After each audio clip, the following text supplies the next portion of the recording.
bringing Israel to the world.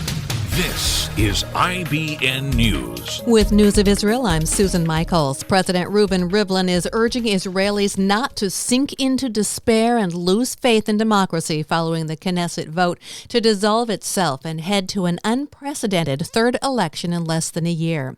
In a statement, Rivlin said, "After 2 rounds of elections and a third campaign is about to begin, I believe this is a critical moment for the Israeli public, which will decide on who its leaders are."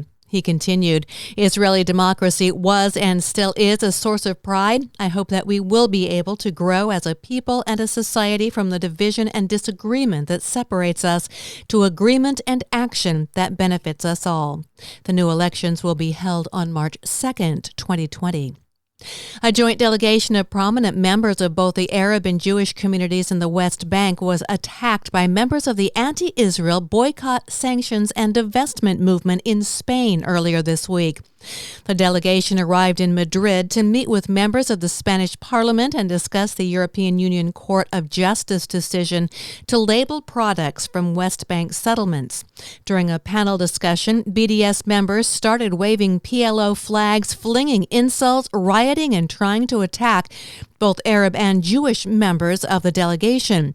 After rioters were removed from the hotel, delegation member Yossi Dagan, head of the Samaria Regional Council in the West Bank, said the protesters were motivated by hatred of Israel and not a desire to help Palestinians.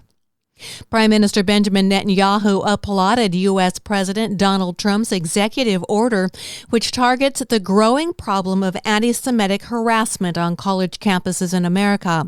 The executive order treats Jewishness as a nationality, not just a religion, making anti-Semitism subject to laws of discrimination. Netanyahu said in response to critics of the move, "Free speech is not carte blanche for anti-Semitic attacks on the Jewish people and the state of Israel."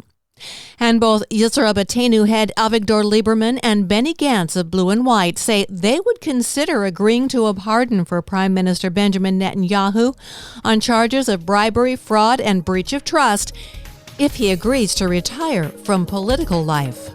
I'm Susan Michaels. IBN, Israel Broadcast Network.